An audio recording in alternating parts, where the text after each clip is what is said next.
This call is now being recorded. This call is now taking notes. इस पर सीधी 3 बार ओम का उच्चारण, उसके बाद प्रार्थना।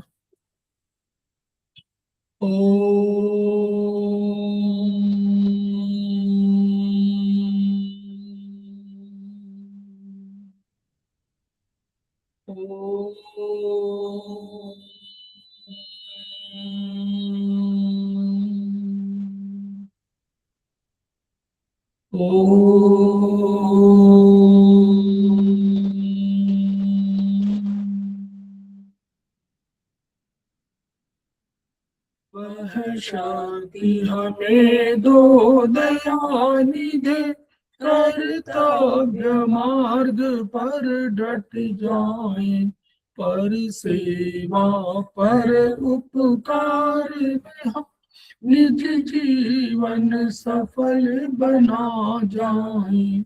वह शक्ति हमें दो दयानिधे, कर्तव्य मार्ग पर डट जाए। हम दीन दुखी विकलो के सेवक बन संताप हरे, जो है बिछड़े भूले भटके, उनको तारे खुद तर जाए। वह शक्ति हमें दो दयानिधे, कर्तव्य मार्ग पर डट जाए। चल द्वेष दंभ पाखंड छूट, अन्याय से निश दिन दूर रहे, जीवन हो शुद्ध सरल अपना, शुच प्रेम सुधारस बरसाए। वह शक्ति हमें दो दयानिधे, कर्तव्य मार्ग पर डट जाए।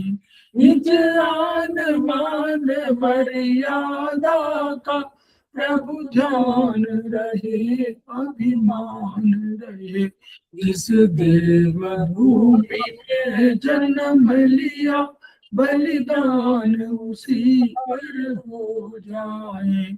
वह शक्ति हमें दो दयानिधे, कर्तव्य मार्ग पर डट जाए।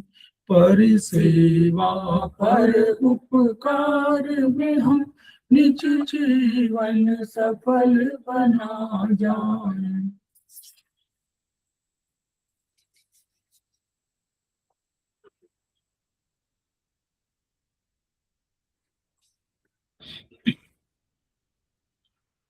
समवायिक क्लासेस में आप सभी का स्वागत है। हमारे बीच में श्रीमती वर्षा श्रीवास्तव, उपाध्यक्ष समवाय फाउंडेशन उपस्थित है, उनका स्वागत है।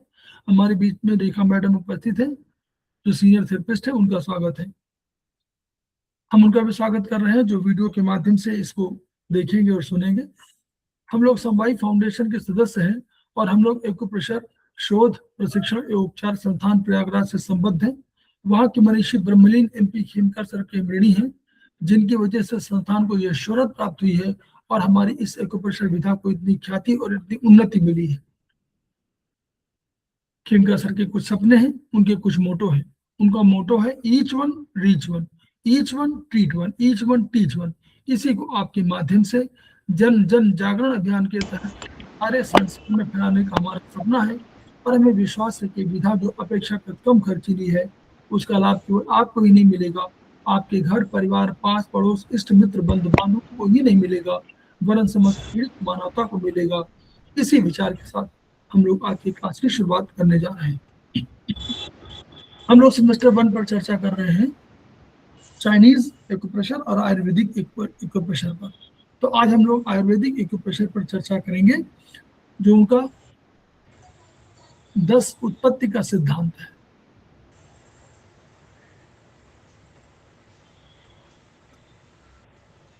किताब भारद्वाज से हम लोगों ने लिया हुआ है और ये 10 उत्पत्ति का सिद्धांत है। तो जैसा कि हम लोग जान रहे हैं कि आयुर्वेदिक एक्यूप्रेशर, जो एक्यूप्रेशर में हम लोग मानते थे कि एको बिंदुओं पर शरीर में जो स्किन के जस्ट नीचे एक्यूप्रेशर बिंदु होते हैं, यानी छोटे छोटे बिंदु, बहुत सूक्ष्म बिंदु, जिनकी लगभग अगर डायमीटर कहें तो 1 से 3 mm डायमीटर है। तो वो प्रेशर पॉइंट्स है, एक्यू पॉइंट्स है, जिन पर हम लोग प्रेशर देते हैं, तो एक्यू प्रेशर।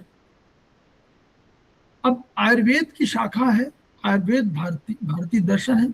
तो आयुर्वेद के सिद्धांत अगर हम लोग लेकर के और चिकित्सा एक्यूप्रेशर से करते हैं, यानी प्रेशर लगाकर करते हैं, तो ये आयुर्वेदिक एक्यूप्रेशर बनाया गया।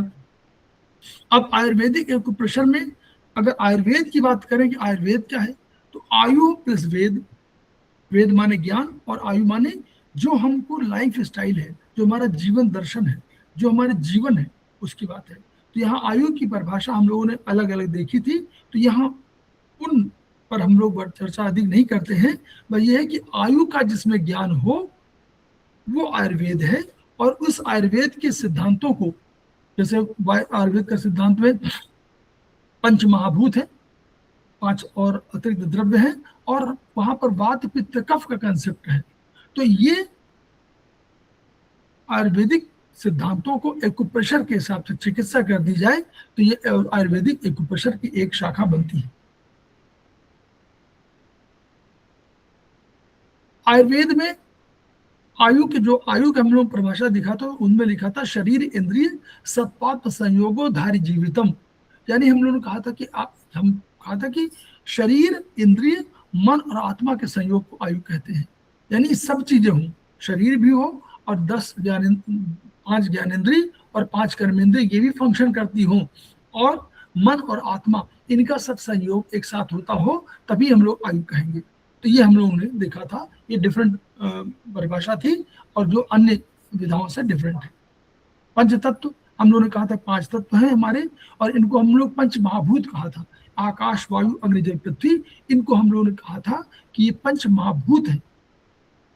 तो पंच महाभूतों की अपनी ऊर्जा है, इनको हम लोग भूत कहते हैं। भूत माने तन्मात्रा, जो इनकी ऊर्जा है उनको ऊर्जा भी कह सकते हैं, उनको भूत भी कह सकते हैं, और उनकी तन्मात्रा भी कह सकते हैं। फिर हम लोगों ने पाया था, जो चाइनीज दर्शन में नहीं था, हम लोगों ने पाया था कि आकाश से वायु बनता है।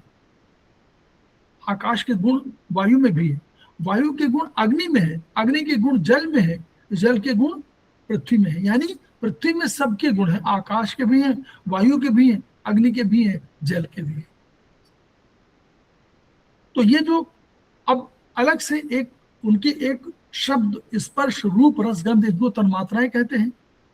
तो शब्द आकाश का है, रूप वायु का है, रूप अग्नि का है, स्पर्श वायु का है, रूप अग्नि का है, और जल जो है रस, रस जो है जल का है, और गंध पृथ्वी का है। तो ये हम लोगों ने तन्मात्राएं बताई थी, इनको हम लोग भूत भी कह सकते हैं।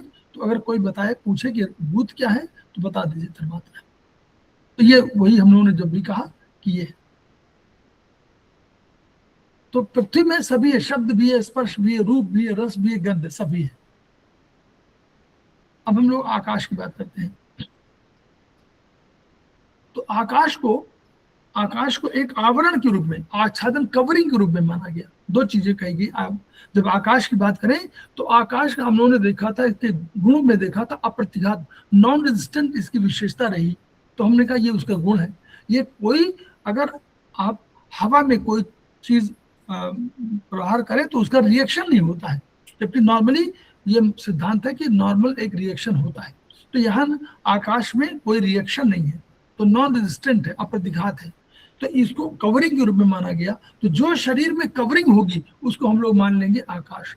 यानी अगर हमारे शरीर में कवरिंग के रूप में त्वचा है, तो हम मान लेते हैं कि त्वचा हमारा आकाश है। जितना मेरा आकाश होगा उतना मेरी, जितना मेरा एरिया कवरिंग हो, कवर स्पेस में जितना हम स्पेस घेरेंगे, जगह घेरेंगे, वो हमारा आकाश हो जाएगा।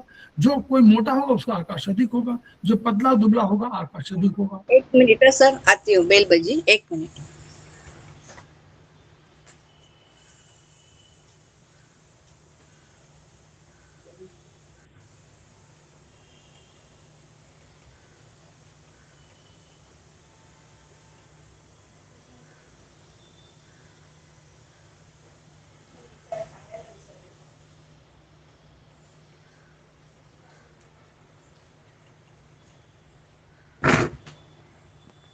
हाँ सर, थैंक यू। जी। तो एक तो हमारा आकाश कवरिंग हो गया। तो यानी अगर हमारा किसी का भी आकाश बढ़ रहा है तो उसको आकाश माने 1 नंबर, तो उसको हमको घटाना पड़ेगा। तो अगर कोई अगर हमारे शरीर के अंदर कोई गांठ भी हो रही, गांठ बढ़ रही है, तो नहीं आकाश उसका बढ़ रहा है, तो उसको घटाने के लिए हमको 1 का सिलेक्ट करना पड़ेगा। दूसरा क्या तत्व होगी? दूसरा ये है विशेषता कि आकाश से क्या होता है, आकाश में सुशिर माने सुशिरता कहा था उसका कर्म, यानी ऊपर से कोई चीज अगर बादल हो तो पानी बरसता है, उस बादल पानी बरसता है, उसी तरह सारी चीजें हम लोग मानते, चाहे आपको ऊपर से कोई भी गिराए तो नीचे आएगी। तो वैसे ही आकाश में हम लोगों ने कहा कि जो हमारे छिद्र युक्त है, तो आकाश को छिद्र युक्त माना गया। तो जहां भी इस कैविटी है वो आकाश, जो छिद्र युक्त है वो आकाश। कोई भी छिद्र होंगे, जितने भी छिद्र शरीर में होंगे, सारे रोमकूपों से लेकर के जितने भी शरीर में छिद्र होंगे वो सब आकाश की श्रेणी में आएंगे। उनका आकाश बढ़ेगा तो परिवर्तन अगर होगा तो हम इसका मतलब कहेंगे कि वो द्रव्य में परिवर्तन हो रहा है। तीसरा ये पढ़िएगा, उसमें हम जो बता रहे हैं। तीसरा है शब्द इसका भूमिका है। तो शांडिप शब्द का मतलब हो कि कोई ध्वनि, तो अगर कोई चीज हार्ट चल रहा है और ध्वनि नहीं कर रहा, लंग्स कर रहे हैं ध्वनि नहीं कर रहे, स्टमक कर रहा है ध्वनि नहीं कर रहे, लेकिन ये ध्वनि करने लगे तो हमको आकाश की चिंता होनी चाहिए कि आकाश में परिवर्तन हो रहा है। तो 3 चीजें होंगी, आकाश तो की पहचान ध्वनि से, हमने कहा शब्द भी जहां होगा, वहां जहां कैविटी होगी वो कैविटी आकाश पर, और कैविटी आपके हर जगह, पूरा शरीर कैविटी का ही है, उसमें चीजें फिक्स की गई है, उसमें पूरी कैविटी है, उसमें चीजें जैसे अलमारी रखी हो और अलमारी में हम चीजें रख दें तब भी तो स्पेस होगा। तो जहां आकाश होगा वहां वायु भी होगी, आकाश होगा और वायु होगी। तो 3 चीजें, अगर कैविटी बढ़ रही है तो परिवर्तन, छिद्र बढ़ रहे हैं तो परिवर्तन, छिद्र कम हो रहे हैं तो छोटे हो रहे हैं तो परिवर्तन, और उनसे कोई ध्वनि किसी ऑर्गन से निकल रही तो परिवर्तन हो रहा है।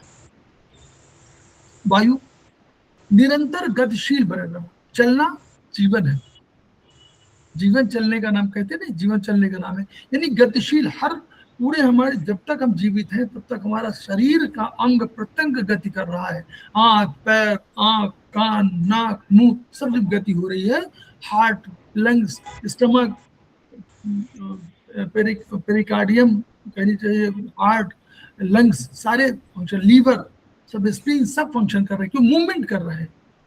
तो वायु क्या है? वायु गतिशील होने का द्योतक है, यानी अगर किसी की गति में परिवर्तन आए, हाथों में गति में परिवर्तन आए या गति बढ़ जाए, तो साम्यावस्था से कोई भी डिविएशन हो, चाहे बढ़े चाहे घटे, तो वायु पर आपको ध्यान देने की जरूरत है कि वायु।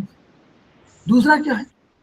वायु को माना गया है कि वो सारी चीजों का इनिशिएटर है। कोई भी मतलब कोई भी काम करना हो तो वायु के बिना संभव नहीं है, वायु इनिशिएटर है। और इसीलिए वायु को ब्रेन के साथ कवर किया गया है, ब्रेन के साथ रखा गया कि जैसे वाइब्रेशन ब्रेन में होता है और वाइब्रेशन के माध्यम से कोई कम्युनिकेट करते हैं, वैसे वायु कम्युनिकेट करती है। तो वायु को इस रूप में माना गया, वाइब्रेशन वायु का है। तो यानी कोई भी स्पंदन कहीं हो रहा हो, चाहे कोई भी चीजें क्रिएट हो रही हो, जब भी मूवमेंट होगा, देखिए पौधा होता है तो नीचे से ऊपर बढ़ता है, तो बढ़ रहा है तो वायु मूवमेंट हो रही है, मूवमेंट हो रही तो वायु जिम्मेदार। यानी अगर वो बीज से कहीं ऊपर जरा भी ऊपर उठा, अंकुरण हुआ तो वायु के कारण, वो और ऊपर उठा तो वायु के कारण। तो ये वायु का यानी डेवलपमेंट के प्रोसेस में वायु हमेशा आपकी जिम्मेदार है।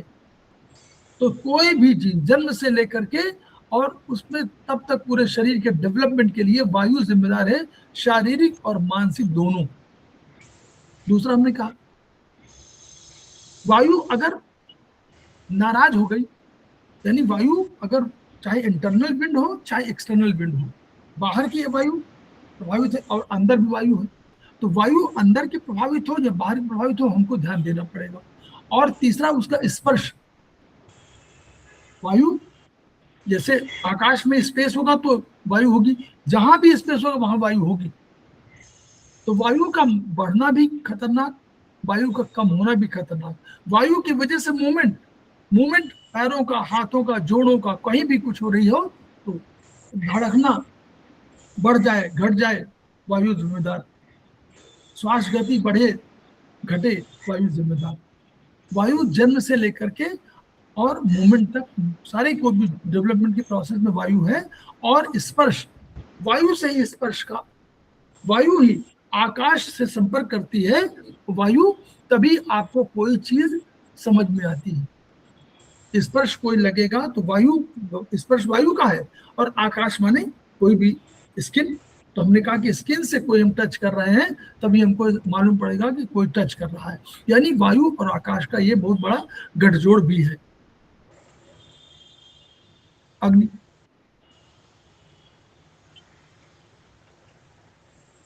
वायु को एक से वायु को इतना प्रबल मानिए कि वायु काल, जैसे काल बहुत इंपॉर्टेंट है वैसे वायु इंपॉर्टेंट, बस ये समझ लीजिएगा। भारतीय उसमें आयुर्वेदिक ऑक्यूपेशन में वायु और काल बहुत महत्वपूर्ण है। अग्नि भी महत्वपूर्ण है लेकिन उतनी नहीं जितनी वायु है। अग्नि क्या है? अग्नि हो, अब जो वायु है वो हमारा मूवमेंट के लिए है। अग्नि क्या है? अग्नि रूपांतरण के लिए है। क्षण क्षण जो परिवर्तन हो रहा है आपके, वो भी जिम्मेदार है, वायु के साथ वो भी जिम्मेदार है। अग्नि भी आपको बचपन से लेकर के और युवावस्था ले जाती, फिर आगे वृद्धावस्था, तो ये अग्नि के कारण है कि रूपांतरण हो रहा है, परिवर्तन हो रहा है, लंबाई बढ़ रही है, चौड़ाई बढ़ रही है, और आपका चेहरे का वो बढ़ रहा है, सब बालों का बाल, जो भी चीजें पूरे शरीर में जो भी परिवर्तन हो रहे हैं वो अग्नि की वजह से, रूपांतरण के लिए। तो रूपांतरण दो चीजें हो गई, रूपांतरण एक तो ये रूपांतरण, और दूसरा पराभौतिक भौतिक दोनों जोड़िएगा, पराभौतिक भौतिक दोनों जोड़िएगा। स्टमक में मेटाबॉलिज्म हो रहा है, कैटाबॉलिज्म हो रहा है अग्नि के कारण। अग्नि रूपांतरित कर दे रही है। पानी गर्म कर रहे हैं और गर्म होते होते पहले जल, आपने बर्फ को लिया, बर्फ के टुकड़ों को अग्नि में मिलाया तो रूपांतरित हो गया, जल बन गया। जल को आपने फिर और गर्म कर दिया, भाप बन गया। यानी रूपांतरण हो रहा है ये अग्नि की वजह से। जितना आगे बढ़ाते जा रहे हैं उतने रूपांतरण हो रहा है। वैसे ही व्यक्तित्व में परिवर्तन हो रहा है। जितना आपका ज्ञान प्राप्त कर रहे हैं अग्नि में, तो अग्नि जो है जैसे वायु है, तो वायु जो बोल रहे हैं वो वायु है।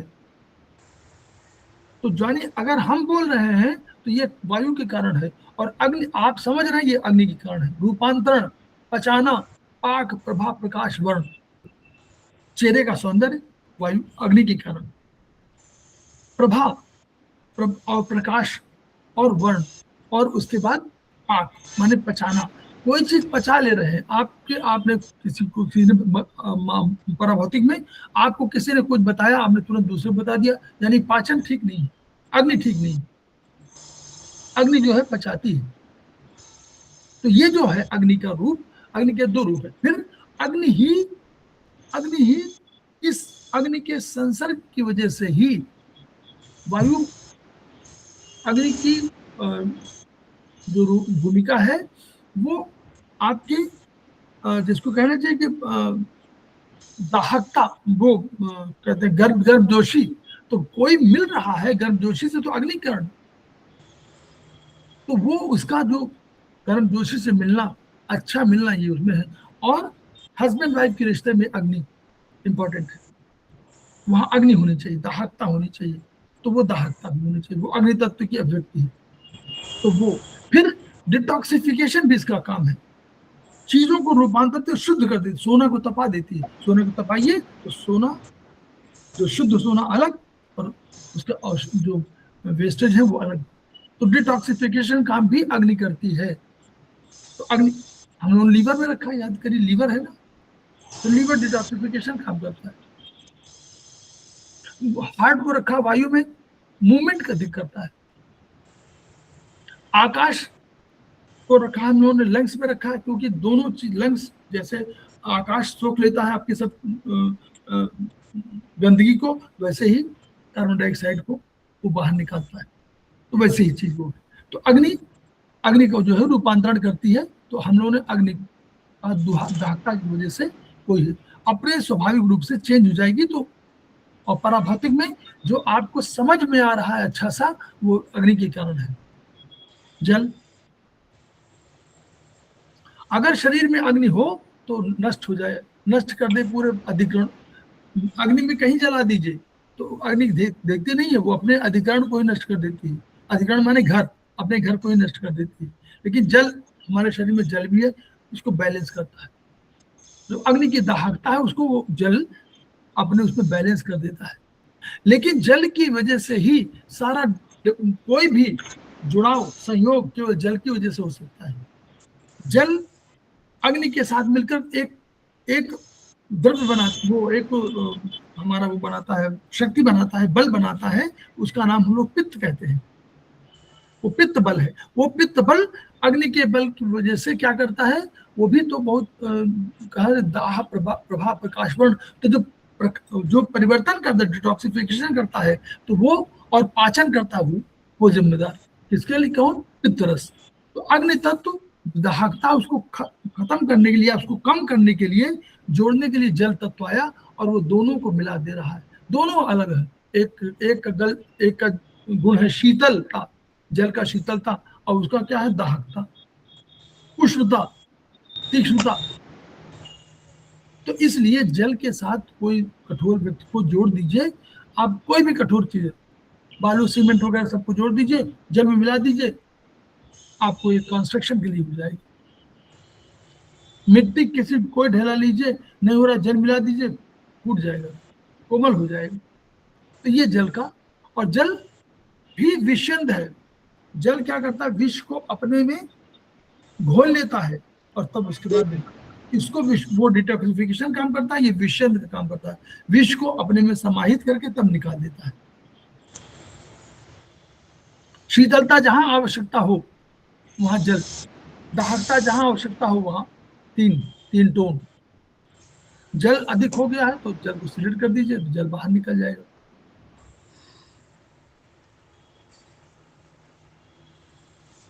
रस का संचार जल करता है, और जल की वजह से कहते हैं कि हम लोग उससे गए, बड़े ठंडे ठंडे मिला, जली स्पर्श। अब स्पर्श वहां आ जाएगा, वहां मदर का स्पर्श जली, फादर का स्पर्श जली, बहन भाई का स्पर्श जली। वो जल है जो बांधता है, तो वो जली स्पर्श है। लेकिन यही आप उसमें देखिए पराभौतिक में, तो कहते हैं बड़े ठंडे ठंडे मिला, जल अधिक हावी है। वहां अग्नि चाहिए, थोड़ा सा मिलने के लिए वहां अग्नि चाहिए। ठीक है, तो एक दूसरे को नियंत्रित करते हैं जल और अग्नि, और इसीलिए एक फोर्स बना देते हैं। पृथ्वी क्या है, पृथ्वी समस्त चीजों का, पृथ्वी में क्या करते हैं हम लोग, सब वनस्पति देती है, उसी में खेलते हैं, खाद्यान्न देती है, पानी देता है, वायु देती है, इसके साथ खेलने कूदने के लिए वहीं पर आप स्टूर पास करते हैं, सारी चीजें पृथ्वी है। तो पृथ्वी को ममतामयी माँ की तरह माना गया, मदर का, जो मदर का वो है, तो मदर का स्पर्श जली है, लेकिन मदर जो दे रही है, कंट्रीब्यूट कर रही है, वो पृथ्वी की तरह है। पृथ्वी को माता कहा गया है, जननी जन्मभूमि दोनों की तुलना की गई है। माता पृथ्वी और पुत्रोहम पृथिव्या, मैं पुत्र हूं पृथ्वी का, और माता मेरी पृथ्वी है। तो पृथ्वी में सब लालन पोषण, जैसे आप मदर के उसमें करते हैं, वैसे पृथ्वी में लालन पोषण करती है। आपको सारे खाने पीने की सामान देती है, पीने का भी सामान देती है, वायु देती है, और आपको विकसित होने का पूरा मौका देती है। तो और इसमें सारे गुण, सबके गुण समाहित हैं। तो ये हम लोग, लेकिन पृथ्वी ठोस है, पृथ्वी भारी है, तो जहां कहीं भारीपन की बात हो वहां पर कोई भारी हो रहा हो, पृथ्वी तत्व बढ़ रहा, कोई मोटा हो रहा हो, पृथ्वी तत्व बढ़ रहा, उसका आकाश भी बढ़ रहा है लेकिन भारीपन भी बढ़ रहा है, तो वो पृथ्वी तत्व है, उसको सिलेक्ट करना पड़ेगा इस आयुर्वेदिक के हिसाब से।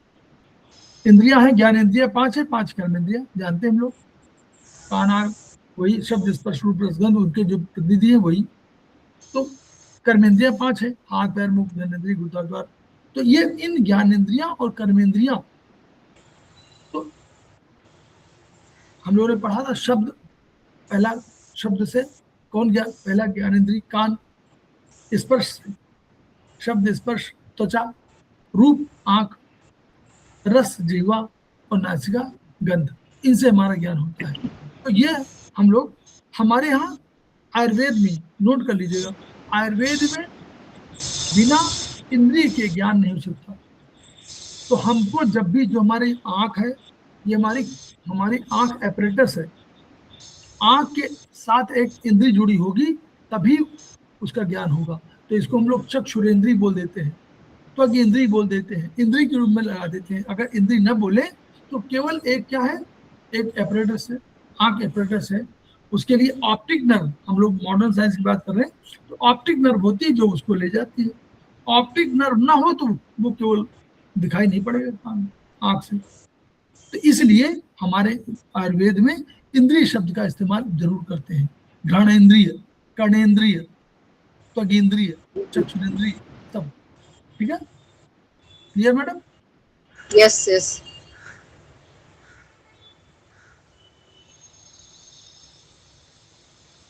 अब यहाँ भी ये प्रश्न उठ गया कि भाई ठीक है, ज्ञानेंद्रियां हैं, कर्मेंद्रियां हैं। हमने कहा कि हमारे द्रव्य आकाश या वायु अग्नि जल पृथ्वी, इनसे हमारा शरीर निर्मित है, और हमारे पास ये ज्ञानेंद्रियां हैं, हमारे पास कर्मेंद्रियां।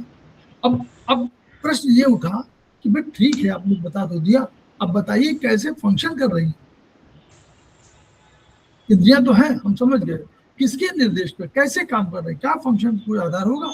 तो वहां पर आ गया कि जैसे प्रकृति में, ब्रह्मांड में सारे, सूर्य अपनी जगह चल रहा है, चंद्रमा अपनी जगह चल रहा है, सारी चल रहा है, तो ये किसी के निर्देश पे चल रहा है। तो एक परम सत्ता की अनुभूति सब लोगों ने किया, कहा कि एक कोई परम सत्ता है जो सबको अपनी जगह नियंत्रित रख रही है, उसको, उस परम सत्ता को कहा गया, तो उसको परमात्मा कह दिया गया। हम लोगों ने कहा कि भाई परमात्मा वहां तो है, हमारे शरीर में क्या है? हमारे कहा हमारे शरीर में आत्मा है। तो हमने कहा आत्मा तो हमारे यहाँ है। हमने कहा शरीर इंद्रिय सत्तात्म संयोगो धारी जीवितम, ये तो हमने कह दिया। फिर हमने वहां कहा आयुर्वेद में कि खादिन आत्मा मन है कालो दिशा द्रव्य संग्रह और सेंद्रियम चेतनम द्रव्यम निरिंद्रियम अचेतनम। हमने कहा आकाश वायु अग्नि जल पृथ्वी और काल दिशा मन आत्मा, और ये हमारे 9 महाभूत है, भूत नहीं द्रव्य है। तो वो कंसेप्ट क्यों आया? वो आया कि नहीं भाई, ये सब चीजें कोई नियंत्रित कर रही है। यानी शरीर 2 चीजों से बना हुआ है। शरीर है आपका एक भौतिक शरीर, और उसके साथ कंट्रोल करने के लिए एक कोई ऐसा पराभौतिक तत्व हमारे द्रव्य हमारे शरीर के साथ है जो हमको कंट्रोल करता है, उसको आत्मा हम लोग कह दिया। तो शरीर भौतिक और पराभौतिक दोनों की कॉम्बिनेशन से बना हुआ है, और भौतिक हमारा आकाश वायु अग्नि पृथ्वी है, और पराभौतिक में काल दिशा मन आत्मा है। तम को नहीं कहा गया था, आयुर्वेदिक एक्यूप्रेशर में तम है, ये मैडम नोट कर लीजिए। आयुर्वेद में केवल तम नहीं है, आयुर्वेदिक एक्यूप्रेशर में तम है। क्लियर? यस। आयुर्वेदिक एक्यूप्रेशर में तो है, लेकिन आयुर्वेद में नहीं। आयुर्वेद में केवल खाद वही है, खादी आत्मा मन है कालो। तो काल दिशा मन आत्मा उत्तम, ये आयुर्वेद के हिसाब से, आयुर्वेदिक एक्यूप्रेशर के हिसाब से माने गए। तो काल क्या है? टाइम। तो टाइम, उन्होंने कहा कि टाइम, काल क्या है? काल नष्ट नहीं होता, पहली बात, आत्मा के साथ जाता है। पहले भी ये काल पहले भी था, आज भी है, कल भी रहेगा। काल नष्ट नहीं कर सकता। तो कोई भी चीज, कोई भी सत्ता, कोई भी घटना, कोई भी अभिव्यक्ति, कोई भी कार्य बिना काल के आवरण में नहीं संभव हो सकता। आप उठते हैं तो काल के आवरण में, जागते हैं तो काल के आवरण में, सोते हैं तो काल के आवरण में, खाना खाते हैं तो काल के आवरण में। कोई भी चीज जन्म से लेकर मृत्यु तक कोई भी है तो काल के आवरण में सब समाहित हुए हैं, और यही काल ही नष्ट करता है, काल ही अंत में नष्ट करता है। अब काल तो काल इसलिए बहुत महत्वपूर्ण है पराभौतिक रूप से कि यह आपके जीवन को परिमार्जित और परिष्कृत करने का काम काल करता है।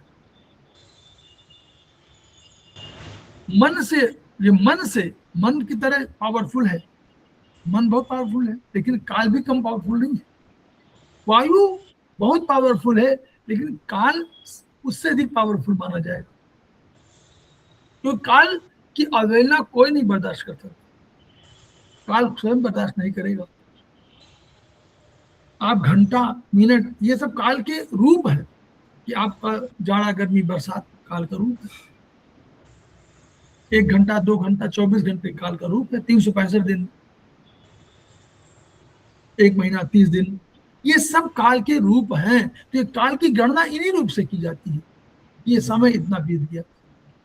तो जो भी कोई भी जन्म जो ले रहा है वो काल के आवरण में रहेगा और अंत में उसको काल समाप्त कर लेगा। ये काल की भूमिका है। तो काल की उपेक्षा काल बर्दाश्त नहीं करता है। यानी आपको समय से उठना, समय से जागना, समय से खाना, समय से पीना, समय से पढ़ना, समय से सारी चीजें अगर आप समय से करेंगे, यानी काल का आप इज्जत कर रहे हैं, काल का आदर कर रहे हैं, तो काल आपका आदर करेगा। कैसे करेगा? आपका व्यक्तित्व बढ़ा देगा। अवहेलना की आपने तो आपको रोगग्रस्त कर देगा, आपका टैलेंट कम कर देगा, आपका धैर्य खत्म कर देगा, आपकी बुद्धि हर लेगा। ये काल का है। इसलिए काल जो है सर्वव्यापी भी है और काल अपनी उपेक्षा बर्दाश्त नहीं करता है। तो हम लोग काल की उपेक्षा नहीं करनी चाहिए। काल है। दिशा, दिशा दो है, एक भौतिक, एक पराभौतिक। भौतिक में तो हम कह सकते हैं पूरब है, पश्चिम है, उत्तर है, दक्षिण है, ठीक। और एक डायरेक्शन है, कोई डायरेक्शन है कि हम पूरब की तरफ ये कहा, पश्चिम की तरफ ये कहा। एक डायरेक्शन है, हम साइंस में हम लोगों ने पढ़ा वेक्टर। हम लोग कहते थे भाई अगर स्पीड दिखानी है तो कहते थे वेक्टर की दिशा में एक दिखा दे भाई, वो गति वेग, तो हम लोग कहते थे वेग। तो वेग में हम लोग कहते थे कि उसमें डायरेक्शन भी दिखाइए, गति में डायरेक्शन दिखाने की आवश्यकता नहीं है। तो वो यानी वही दिशा की सूचक थी कि हम पूरब की दिशा की ओर बढ़ रहे हैं कि पश्चिम में, कि ऊपर की, कि नीचे की, दाहिने। 10 दिशाएं होती हैं, तो ये भौतिक दिशा है। और उन दिशाओं में हम मूवमेंट करते हैं। तो जो काल का आवरण हमने बताया था अभी, तो काल कहता काल की उपेक्षा मत करिए। तो वहां क्या कहता है काल कि हमारे समय से सूर्य जिसमें उग रहा है उसमें उठिए, सूर्य डूब रहा है तो आप भी सोने की तैयारी करिए। दिशा कह रही है कि यदि दिशा का जो डायरेक्शन आपके जीवन का तय है, पराभौतिक रूप से जो जीवन का दिशा तय है, क्योंकि सब दिशाएं तय है। पेड़ ऊपर की ओर उठेंगे, आप भी ऊपर की ओर बढ़ेंगे, नदियां जिधर ढलान होगा उधर बहेंगी, ये सब तय है। कोई पहाड़ से निकलेगी तो पूरब की ओर बढ़ेगी, कोई पहाड़ से निकलेगी पश्चिम की ओर बहेगी, सब तय है। तो ढलान की ओर बढ़ रही है, सबका तय है। चक्र में, चक्र मैग्नेट में हम लोग कहते हैं कि डायरेक्शन उसकी तय है कि ऊर्जा को ऊपर की ओर उठाएगा, ऊर्जा को नीचे ले जाएगा, यानी उसका भी डायरेक्शन तय है, सबका डायरेक्शन तय है। लेकिन यदि पराभौतिक रूप से यदि आपकी दिशा परिवर्तित हो गई तो आपका व्यक्तित्व नीचे चला जाएगा। इसको कहते हैं पराभौतिक रूप से दिशा, दिशा भ्रमिक। आपका जीवन का जो लक्ष्य है उसको पाने की दिशा एक तय है कि आप मेहनत करेंगे, आप काल का आदर करेंगे, आप आगे बढ़ेंगे, तभी आप दिशा को पा सकते हैं। नहीं तो काल की अवहेलना करेंगे तो दिशा आपकी भ्रमित होने लगेगी, और दिशा भ्रमित होगी तो काल दिशा दोनों मिलकर आपके व्यक्तित्व को नष्ट कर देंगे। हम लोग अपने साइंटिफिक उसमें भी क्या क्या करेंगे, हम लोग वहां देखेंगे, जैसे काल को हम लोग कह रहे थे कि समय से खाना, टाइम फिक्स है, आयुर्वेदिक में भी और हमारे चाइनीज में भी, कि इतने बजे से इतने बजे स्क्रीन फंक्शन करेगी तो आप खाना खा लीजिए। वैसे ही वहां भी तय है। तो उस काल की तो आपने आदर किया, और अगर दिशा आपकी भ्रमित हो गई तो दोनों मिलकर व्यक्तित्व को डुबो देंगे, दोनों मिलकर आपके व्यक्तित्व को डुबो देंगे। तब लोग कहते नहीं है भैया उनकी दिशा बिगड़ गई, ठीक है। ये दिशा, आगे बहुत देखेंगे हम लोग दिशा। देखिए, और जल की दिशा नीचे की और गर्मी की दिशा गर्म जो गर्म चीज होती है उसकी अग्नि की दिशा ऊपर की ओर होती है और जल की दिशा नीचे की ओर, वो भी तय है ना। तो ये भी उसको भी ध्यान रखिए। तो हम लोग दिशा में क्या करते हैं कि यानी अगर खाना दिशा ऊपर से नीचे जाना है, उल्टा होने लगे तो दिशा गड़बड़ा गई, तो उसका इलाज होगा। एक चीज यहाँ पर है उसको यहाँ चली गई तो गलत है, इधर मूवमेंट नहीं होना चाहिए, दिशा यहाँ नहीं जानी चाहिए, इधर जाना भी नहीं चाहिए, वही रुके रुके रुके रहना चाहिए। तो वो दिशा मतलब भौतिक रूप से जो हम लोग ट्रीटमेंट में पैटर्न में ध्यान रखते हैं वो ध्यान। ठीक है। Yes. मन को हम इंद्रियों को कहते हैं, इसको अतीन्द्रिय बोलते हैं। अति इंद्रिय सबसे पावरफुल इंद्रिय, अति माने महत्वपूर्ण, इंद्रिय माने इंद्रिय, तो अति इंद्रिय महत्वपूर्ण इंद्रिय है मन। फिर इसको कहते हैं अंतःकरण। करण माने इंद्रियां और अंत माने अंदर, जो इंद्रिय अंदर रहती है उसको मन बोलते हैं। मन आत्मा के साथ सहयोग करता है, तो इसका सबसे अधिक कार्यकारी शक्ति इसी की है, लेकिन इसको कर्ता नहीं माना जाता, आगे पढ़ेंगे। ठीक है। सबसे अधिक काम ये करता है, इसका काम क्या है? आत्मा से संपर्क करना, वो कोई और नहीं कर सकता। आत्मा से संपर्क करना और सब इंद्रियों को वश में रखना और स्वयं भी वश में रहे, स्वयं भी वश में रहे। तो इसलिए मन की सत्ता बहुत बड़ी सत्ता है और मन जो है बहुत काम करता है, सबसे अधिक काम मन करता है। तो मन की असीमित क्षमता है और मन की गति बहुत, मन की गति ब्रह्मांड में किसी भी कोई भी आप जिसकी गति आप समझते हो, किसी ग्रह किसी नक्षत्र, उनसे अधिक तेज गति मन की है। तो मानसिक शारीरिक क्रियाओं का नियंत्रक है, आत्मा के निर्देशन पर काम करता है, काम सारा यही करता है लेकिन करता नहीं कहलाता, करता हमारे जो है आत्मा कहलाती है। तो लेकिन इसका काम वही है कि सबको कंट्रोल करना। यदि कंट्रोल नहीं, जब कभी कमजोर हुआ तो कंट्रोल नहीं कर पाता, कभी कभी दिशा बहुत घबराती है इसको, दिशा पावरफुल हो गई तो और मन बाय द वे कमजोर हो गया तो दिशा जिधर चाहे उधर ले जाती है मन को और आपको धकेल देती है डिप्रेशन में। तो डिप्रेशन में आपको मन को टोन करना है, दिशा को सिलेक्ट करना है। क्लियर? Depression Yes. में मन को टोन करना है, दिशा को सिलेक्ट करना है। Okay. ये मतलब प्रोटोकॉल ऐसे तय होगा। आत्मा, आत्मा, ये आत्मा हमारी आत्मा, आयुर्वेद की आत्मा गीता की आत्मा से भिन्न है। ये मरती नहीं है, वो नहीं मरती। गीता में आत्मा नहीं मरती।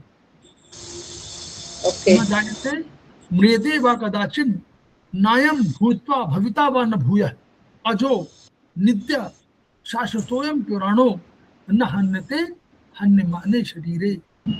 गीता, ये आत्मा मरती हुई है। इस आत्मा का भी समय तब है, सूक्ष्मतम है, अभी जान नहीं, इसको देख नहीं सकते, कोई टेलीस्कोप कोई माइक्रोस्कोप नहीं बना जो इसको देख सके, लेकिन यही आत्मा करता है, यही सब कार्रवाई करती है।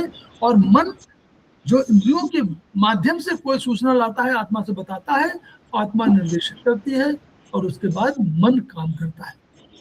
करता काम करने करता आत्मा है, लेकिन काम करने के लिए एग्जीक्यूटिव अधिकारी के रूप में हमारे पास मन है। तो ये आत्मा रहती कहाँ है? आत्मा हम लोग ब्रेन में रहती है। कहाँ रहती है? ब्रेन में हम लोगों ने उसको माना है, क्योंकि हम लोगों ने मिक्स कर दिया। आयुर्वेद ने, आयुर्वेदिक एक्यूप्रेशर ने मिक्स किया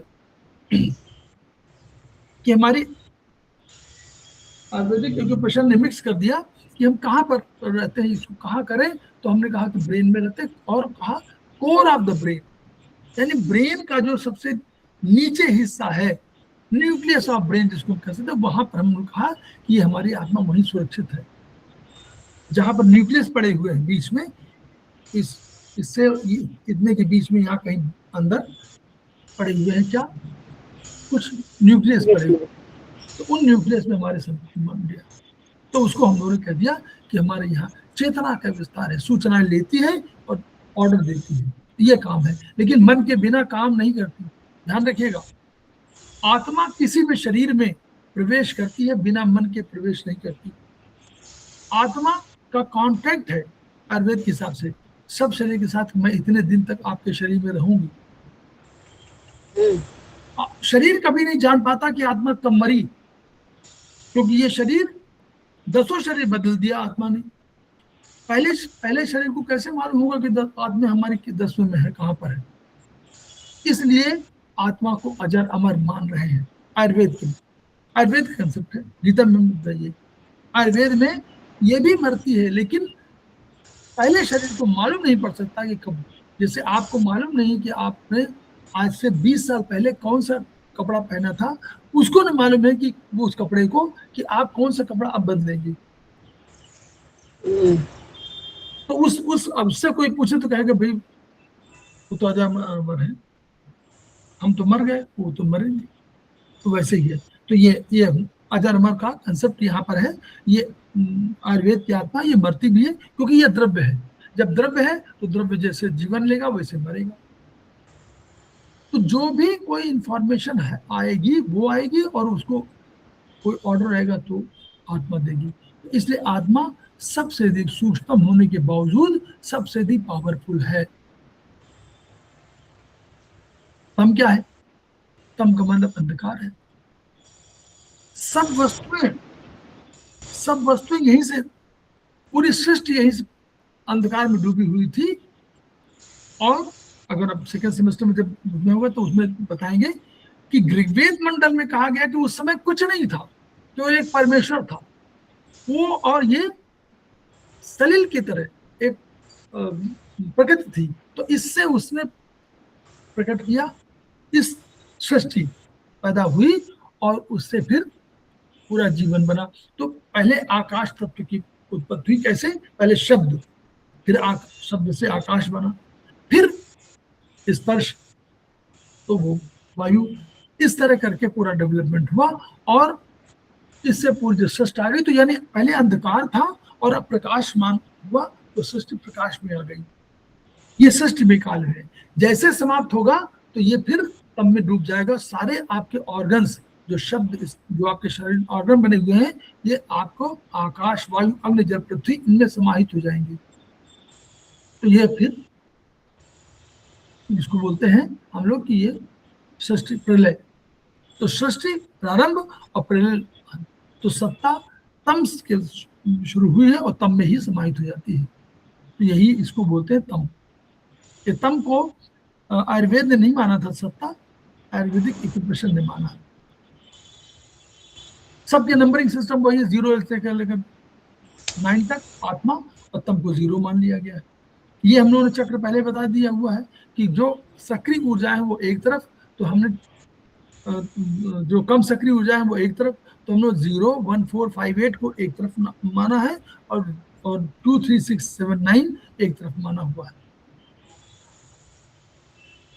ये हमारा ओरिजिनल साइकिल है, जैसे हम लोग चाहते। ये हम लोग का इसका है, इस पर शायद मैडम डिस्कस करेंगी, बता रही थी कि मैं करूँगी डिस्कस। अभी जब इसको छोड़ देते हैं, जब बताना चाहें बताएंगे। अभी वो एक क्लास इसका होगा तो उसी में कह रहे थे हम बताएंगे।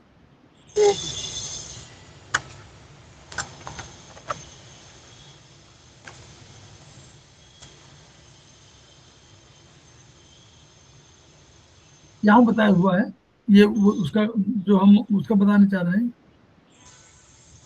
तो इन्होंने परिभाषा लिख दिया होगा ना, ये परिभाषा लिख दिया कि सुई की नोक जैसे सूक्ष्म बिंदु पर दबाव देकर परमात्मा द्वारा प्रदत्त एवं प्रतिस्थापित मानव शरीर के प्रत्येक कण की सूक्ष्म व अनंत चेतना को जागृत कर उससे संबंधित कोष कोण तक चेतना प्रसार करना है इक्विप्रेशन है। ये उन्होंने इक्विप्रेशन की परिभाषा दे दिया आयुर्वेद के आधार। हम आगे जो बताना चाहते हैं वो है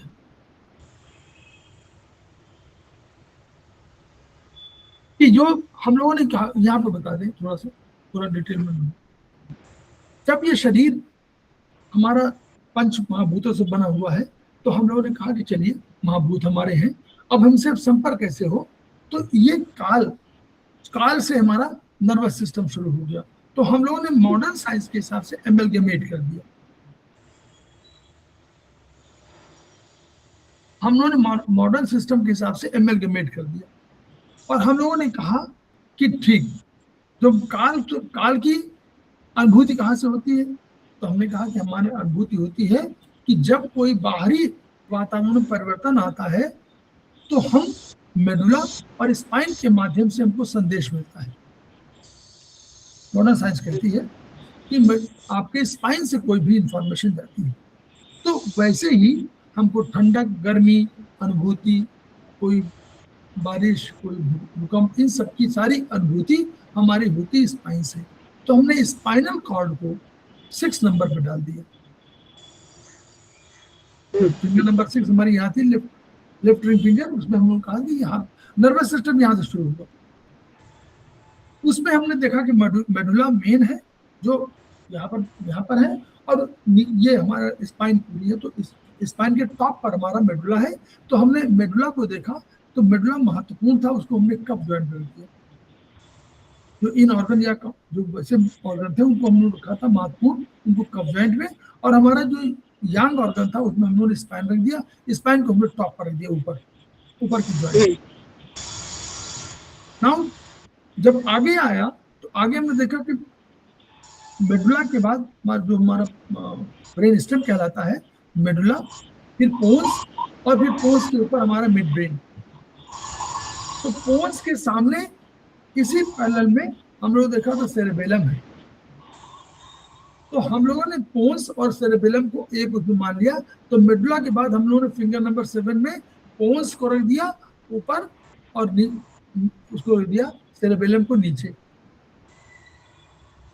फिर हम लोगों ने ऑलरेडी कहा कि हम लोग फिर यहाँ चले गए लिम्बिक सिस्टम में। लिम्बिक सिस्टम एक सिस्टम था जो सब चीजों को मन का कंट्रोल कर रहा है, जो विचारों का कंट्रोल कर रहा है, जो अनुभूति कंट्रोल कर रहा है, जो ऑर्डर दे रहा है। तो उन्होंने मन में लिम्बिक सिस्टम को रख दिया और यहाँ रख दिया, ऊपर आया ब्रेन सिस्टम के ऊपर मिड ब्रेन यहाँ रख दिया, और हम लोगों ने थंब में रख दिया आत्मा को और कॉर्टिकल ब्रेन को। ऊपर जो कॉर्टेक्स होता है वो यहाँ पर और नीचे वाला हमारे, तो ये हम लोगों ने उसकी ऐसे हम लोगों ने वहाँ तो प्लॉटिंग, मतलब जो प्लॉटिंग किया गया वो उसका ये बेस था। तो प्लॉटिंग के बेस थोड़ा सा बताना था।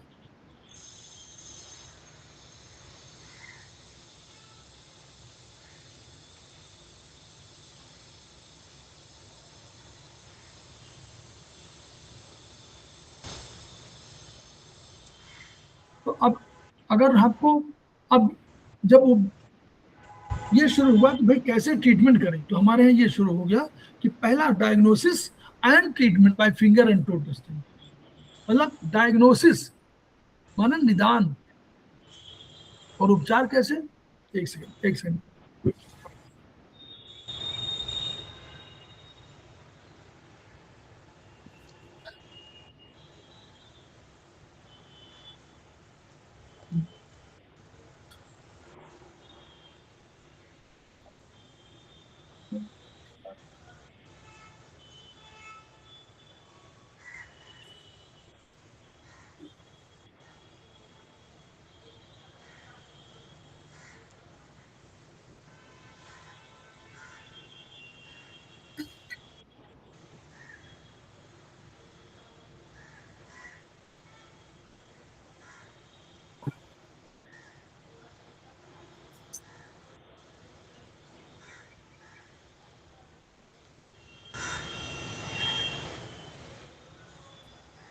तो उंगली घुमा करके हमने कहा कि अगर हम कहीं भी दर्द हो किसी में तो उंगली घुमाएंगे और ये ट्विस्ट करेंगे यूं ऐसे, है ना, ये ट्विस्टिंग है। अगर हम जहाँ ट्विस्ट करेंगे अगर वहां दर्द होगा तो ये हमारा डायग्नोसिस है कि यहाँ कोई प्रॉब्लम है। तो फिर हम उसको ट्रीटमेंट भी उसी में और हमको और थोड़ा सा ट्विस्टिंग कर देंगे तो वो हमारा उपचार भी है। किसी भी पॉइंट पर, किसी भी ऑर्गन पर, तो जो भी हमारे यहाँ पर ऑर्गन रखे गए हैं जीरो जिसमें, तो उसमें आप हाथ पैर में हम लोगों ने उसी तरह मान लिया है। ये देखिए आकाश को 1 नंबर, वायु को 2 नंबर, 3 नंबर अग्नि को, 4 नंबर हमारा जल को, 5 नंबर तो राइट में चला गया, राइट हैंड में, 5 नंबर पृथ्वी, 8 नंबर मन, ये राइट में चले गए, और 6 और 7 आ गए उसमें, और 9 नंबर आ गया बाई तरफ, और 0 आ गया हमारा दाहिनी तरफ। उसी तरह पैरों में बिल्कुल उन्हीं इसमें तो ऊपर ये देखा गया कौन छोटी कौन बड़ी, पैरों में नहीं देखा गया, पैरों में उसी तरह रखा गया जैसे हाथों में रखा गया था। अब ये कहा कि मान लीजिए हाथ की उंगलियों को क्रमशः दाहिने और बाएं घुमा परीक्षण करें। पहले कहा कि पहले आप मान लीजिए 0 है, अंगुली 0, संख्या 0 घुमाने पर अगर जकड़न या दर्द की अनुभूति होती है तो यानी कोई 0 से संबंधित द्रव्य में कहीं असंतुलन हुआ है, तो रोग, ये हम पहले पर ध्यान दिया। तो जिस पर दर्द या अनुभूति हो उस पर आप और उसको ट्विस्ट कर दीजिए। अगर आपको लगे कि 3-4 में है तो 3-4 में ट्विस्ट कर दीजिए। तो जिस पहले हमने कहा कि अभी कुछ नहीं करना, केवल उंगली घुमा करके इस पर आप मेथी लगा सकते हैं, उस पर लगा दीजिए, लेकिन ये जो उपचार है करें उंगली घुमा कर उपचार, यानी कर उपचार हो सकता है, मतलब पहले डायग्नोसिस और फिर ट्रीटमेंट। लेकिन हमें लगाना है, हम समझ गए तो हमने क्या किया, मेथी लगा दी। मेथी लगा देंगे, अगर हम 3-4 बार घुमा देंगे, अब मेथी भी लगा सकते हैं, जो कलर भी लगा सकते हैं, अब जो हम जितना हमारा ज्ञान है। ये कह रहे हैं कि एक्यूट और क्रॉनिक दोनों की बीमारी का इलाज इस तरह के ट्विस्टिंग से होगा। तो ट्विस्टिंग भी, हाथ की ट्विस्टिंग भी जिसका करना चाहे कर लीजिए।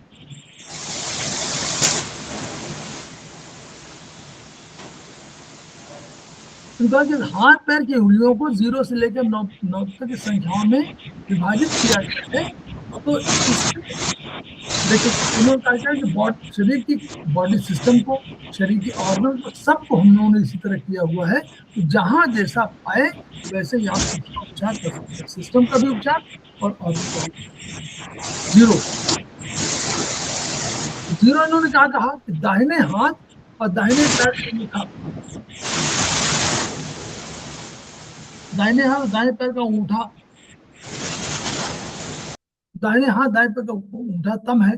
तो यदि कोई रोगी बीमारी से प्रॉब्लम है और जन्मजात बीमारी है तो किसमें करेंगे, 0 पे करेंगे। जन्मजात तो बर्थ यही वाला हुआ, तो इसमें आप करेंगे। फिर गोनेड्स भी इसी में है तो वो 0 में आप करेंगे। रिप्रोडक्टिव ऑर्गन भी इसी में है, तो इन सब में जहां भी बीमारी है तो आप उसको अंगूठे को उपचार करेंगे अगर हो तो। ये तो इसमें कहा सारा वो बवासीर, प्रोस्टेट, फिशर, इन सब में कोई प्रॉब्लम हो तो आप दाहिने अंगूठे में कर सकते हैं, एक्यूट का भी और क्रॉनिक का भी। ठीक है,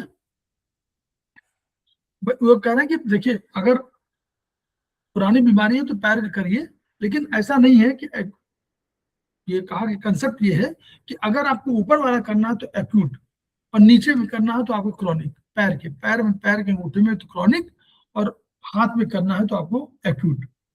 ये करना चाहिए, लेकिन आप हाथों पैर में ना नहीं कर सकते तो हाथ में कर सकते हैं।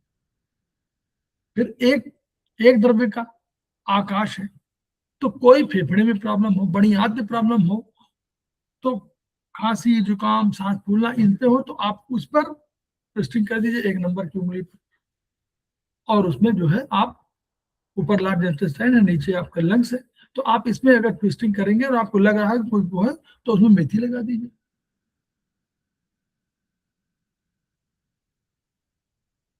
फिर वो वाला जो सिस्टम है उसमें इंद्रिय के रूप में, ज्ञानेन्द्रिय के रूप में हमने वो जो चार्ट पेज नंबर 38 में चार्ट है उसको पढ़िएगा। तो उसमें हमारे दाहिने उसमें हम लोगों ने कान को, शब्द है ना, तो कान को बीच, उसको बताना नहीं चाह रहे भी, लेकिन थोड़ा सा दिखा दें आप।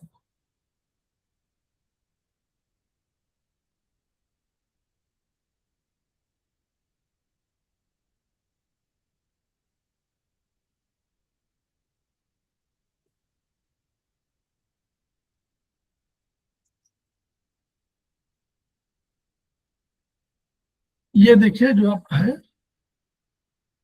ये देखिए इसमें जो ये इसको जरूर मैडम पढ़िएगा। ये पेज नंबर आपका शायद 38 है, पेज नंबर 38 है शायद ना।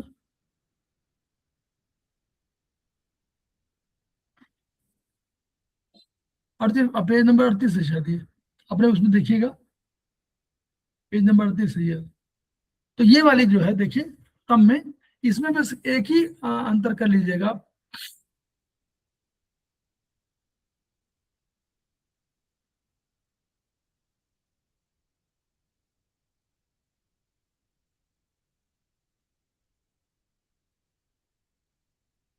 ये जो बॉडी होल्स मैडम उनमें थोड़ा परिवर्तन है बस। बॉडी होल्स में नेवल रखा हुआ, माउथ नहीं ठीक, ये एक्शन ऑर्गन बस इसमें अंतर है, उसमें कर लीजिएगा परिवर्तन।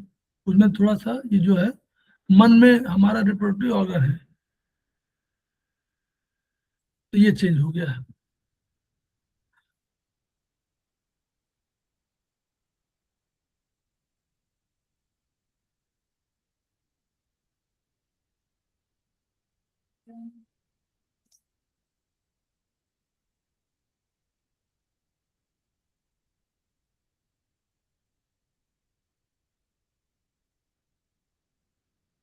तो खांसी जुकाम वगैरह में, सांस फूलने में, कब्ज में, इन सब में आप जो है दाहिने हाथ की उस पर यूज करिए।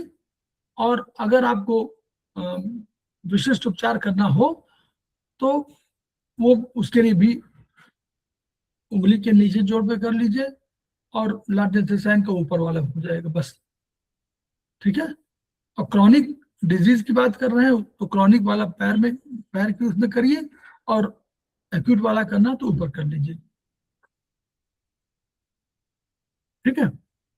तो पूरी उंगली का उपचार आप कर सकते हो, ऊपर नीचे दोनों। तो यहीं पे छोड़ दे क्या, यहीं पे रहने दे मैडम।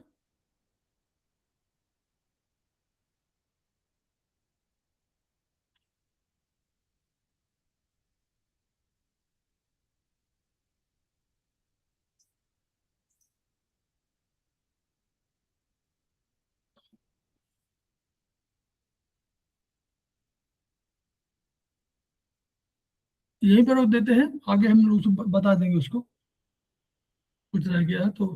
हम लोग खेमका सर को याद करते हैं और उनकी ऊर्जा को याद रखते हैं, और जो हमारे पास ज्ञान है उसको ट्रांसफर करने की कोशिश करते हैं, और खेमका सर के इन्हीं शब्दों को याद करते हैं, each one reach one, each one treat one, each one teach one.